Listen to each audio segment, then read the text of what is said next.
Welcome to my YouTube channel Aasank educational point में आपका स्वागत है। तो माय डियर स्टूडेंट, हमारे चैनल को सब्सक्राइब करें, हमारे वीडियो को लाइक करें, ज़्यादा से ज़्यादा लोगों तक शेयर करें। जैसा कि आज हम लोग पढ़ने वाले हैं बीजगणित।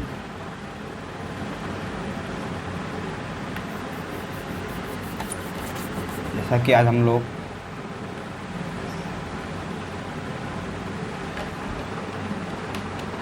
बीजगणित को हम अंग्रेजी में बोलते हैं अलजेब्रा, इसकी बातें करने वाले तो कुछ टर्म हैं, इसके टर्म पे कुछ बात करने वाले हैं। जैसा कि हम लोग जानते हैं बीजगणित है क्या? बीजगणित गणित की वह शाखा जिसके अंतर्गत बीजीय व्यंजकों का प्रयोग किया जाता है। गणित की वह शाखा जिसके अंतर्गत बीजीय व्यंजकों का प्रयोग किया जाता है उसे बीजगणित कहते हैं। अब हम बातें करते हैं बीजीय व्यंजक है क्या। बीजीय व्यंजकों में दो बातें आती हैं। पहला आता है हमारा चर राशि, फिर बातें आती हैं चर की। तो चर राशि क्या है? चर राशि पे बातें करने वाले हैं।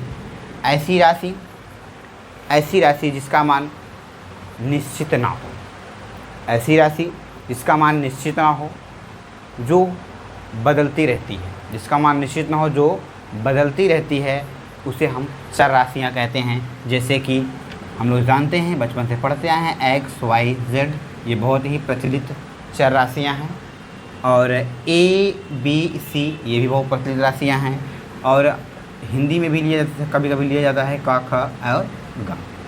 तो ये सब ऐसी राशियाँ हैं जिनका मान निश्चित नहीं है, इसलिए इन्हें क्या कहा जाता है? इसलिए इनको क्या कहते हैं? चर। अब एक्स का मान कभी भी कहीं भी मैथ में माना एक्स का मान 1000, तो कभी एक्स का मान माना 0, मतलब कोई निश्चित नहीं है कि एक्स का मान 0 ही होगा, एक्स का मान 1000 होगा। मतलब इसीलिए इसे कहा जाता है कि ऐसी राशियाँ जिसका मान निश्चित ना हो उसे चर राशियाँ कहते हैं। अब बातें आती हैं अचर राशियों की। अचर राशियाँ हैं क्या? तो जब हम अचर की बात करते हैं, अचर मतलब जो चर ना हो। हमने चर में देखा कि चर में ये देखा हमने कि जिसका मान निश्चित नहीं होता, जिसका मान बदलता रहता है, उसे हम चर कहते हैं। अब ये बात क्या कह रहे हैं? आचर।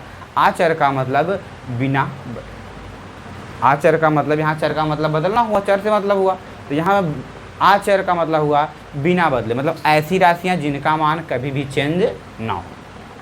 ऐसी राशियाँ जिनका मान कभी भी चेंज ना हो उसे हम अचर राशियाँ कहते हैं, जिनका मान निश्चित होता है। जैसे कि मैं आपके सामने ये एक लिख दिया, ये क्या मैंने लिखा है? ये एक चिन्ह बना, गणित का एक चिन्ह है जिसे हम क्या बोलते हैं? इसको एक।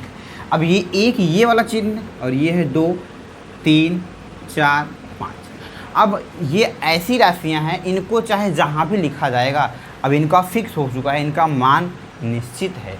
ये 1 है तो 1 ही रहेगा, 2 है तो 2 ही रहेगा, 3 है तो 3, 4 है तो 4, 5 है तो 5। मतलब ऐसी राशि जिसका मान निश्चित है उसी को हम क्या कहते हैं? अचर राशियाँ। अच्छा, अब इसके बाद बात आती है बीजीय व्यंजक। किसकी बात आती है? बीजीय व्यंजक की।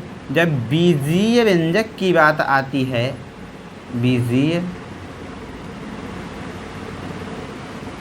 व्यंजक की बात आती है, तो बीजीय व्यंजक हमारे ऐसे व्यंजक होते हैं जिनमें दिए गए बीजगणितीय, इसमें दिए गए बीजगणितीय के प्रस्तुत, बीजगणितीय में प्रस्तुत प्रयुक्त हुए समस्त चिन्ह, चर राशियाँ, अचर राशियाँ को मिलाकर जो एक तैयार किया जाता है उसी को हम क्या कहते हैं? बीजीय व्यंजक कहते हैं। जैसे कि a + 3a² + 4।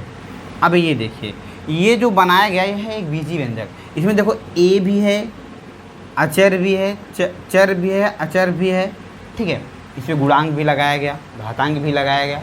तो इसके इस प्रकार से बने व्यंजक को ही क्या कहते हैं?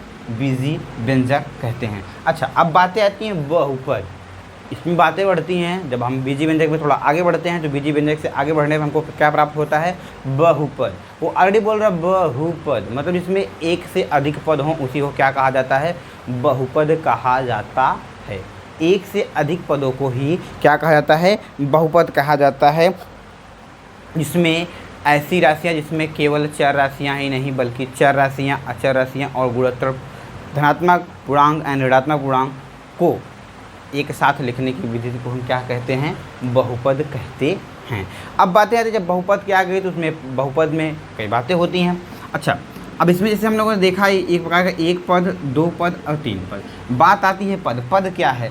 पद हम उसे कहते हैं जहाँ पर एक गणित का चिन्ह यूज किया गया हो, उसके पार्ट को ही हम क्या कहते हैं पद। जैसे इसमें देखो ये a + 3a² + 4 लिखा हुआ है, जिसमें देखो एक पद, दो पद, तीन पद। इसमें कुल मिला कितने पद हैं? इसमें कुल मिला के 3 पदों का प्रयोग किया गया है। यहाँ तक समझ में आ गया आपको पद क्या है। अच्छा, अब बात इसमें आती है गुणांक की। इसमें बात आती है गुणांक की। गुणांक का मतलब होता है कि जो चर राशि के साथ लगा हुआ हो, जो चर राशि के साथ लगा हुआ हो, जिसके साथ गुणा का संबंध हो। जैसे यहाँ पे, अब यहाँ पे देखो, यहाँ पर जहाँ पे कोई नहीं होता वहाँ पर एक होता है। अचर राशि, चर राशियों के साथ जहाँ पे कोई नहीं होता वहाँ उसका गुणांक एक होता है। जैसे कि हमने लिख दिया x + 4x² + 5, ये मैंने लिख दिया। या फिर हमको ऐसे भी लिख सकते हैं 4x² + 4x + 5। अब यहाँ देखिए, अब बात आती है गुणांक की। तो गुणांक वो होता है जो हमारे चर के साथ में लगकर जुड़ा हुआ होता है, जिसके साथ गुणा का संबंध होता है, उसी को हम गुणांक कहते हैं। जैसे कि हमारा x² है, तो यहाँ पे x² का गुणांक, x² का गुणांक जो है यहाँ पे क्या है? अगर आपसे कोई पूछे x² गुणांक क्या हो जाएगा, यहाँ पे 4 हो जाएगा। अच्छा, अगर आपसे कोई कहते हैं x का गुणांक क्या है, तो यहाँ पर आप x का गुणांक क्या प्राप्त हो जाएगा आपको? 4, क्योंकि देखिए यहाँ पे 4 से गुणा हो रहा है, x का गुणांक क्या हो जाएगा? 4। इस प्रकार से हमको क्या प्राप्त हो गया? गुणांक।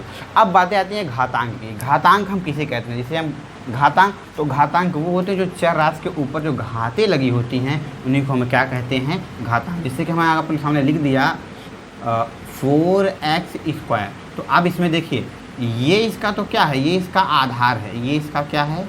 आधार। ये इसका क्या है? गुणांक।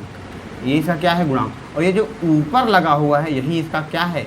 घातांक। क्या है इसका? घातांक। और इसमें इस प्रकार से लिखा गया है तो आपको घातांक हो गया। इसी प्रकार से आपको क्वेश्चन में लिख के देता है, जैसे आपसे पूछ लिया कि इस बहुपद की सबसे बड़ी घात बताइए, इसका घातांक बताइए। तो घातांक मतलब उस बहुपद का सबसे बड़ा घात, उस बहुपद की सबसे बड़ी घात को ही उसका घातांक कहा जाता है। जैसा कि इसमें सबसे बड़ी घात क्या है? इससे सबसे बड़ी घात इसकी 2 है। अच्छा, अगर आपके सामने कोई लिख दे, इससे आपके कोई सामने कोई लिख दे 5x की पावर 6 + 5x + 4² + 4x + 5, ये आपके सामने लिखा गया। तो अब आपसे कोई पूछ ले कि इस बहुपद की घातांक क्या है, तो घातांक मैंने आपको बताया ना, घातांक वह होता है उस बहुपद का सबसे बड़ा घात। चर राशि पे लगा हुआ सबसे बड़ा घात ही उसका क्या कहलाता है? घातांक। जैसे कि इसमें हमने देखा 2 घातांक, यहाँ पे सबसे बड़ी घात क्या है? देखो यहाँ पे x⁻2 है, यहाँ x⁻1 है, यहाँ x⁻6। सबसे बड़ी घात क्या है? इसकी 6। तो इसलिए इसका घातांक क्या हो जाएगा? x⁻6। इसका क्या हो जाएगा? घातांक हो जाएगा। घात सबसे बड़ी घात हो जाएगी। अब बातें आती बहुपद की प्रकार। बहुपद के प्रकार होते हैं, इसे कुल मिला के 2 प्रकार से हमने देखा जा सकता है। ठीक है, इसके पदों के संख्या के आधार पर, और घातांकों के आधार पर इसको हम देख सकते हैं। चलिए, तो अब हम इस टॉपिक पे, इसका अगला टॉपिक पे जो चर्चा करने वाले हैं, इससे घातांक मतलब बहुपद के प्रकार पे चर्चा करेंगे नेक्स्ट वीडियो में। आज का वीडियो बस यहीं तक, नहीं तो वीडियो बहुत लंबा हो जाएगा, इसलिए हम अपने वीडियो को थोड़ा शॉर्ट करने के चक्कर में यहीं तक में बताते हैं। अब इसका नेक्स्ट वीडियो में आपको इसके आगे आपको बहुपद बताएंगे, बहुपद के प्रकार बताएंगे, बहुपद कितने प्रकार के होते हैं, बहुपद में क्या क्या हैं, सारी बातों को हम डिस्कस करेंगे इसके नेक्स्ट वीडियो में। हमारे वीडियो को लाइक करें, हमारे वीडियो को कैसा लगा हमारे वीडियो को लाइक करें, कमेंट बॉक्स में कमेंट अवश्य करें, ज़्यादा से ज़्यादा लोगों तक शेयर करें। तब तक के लिए जय हिंद, जय भारत, वंदे मातरम।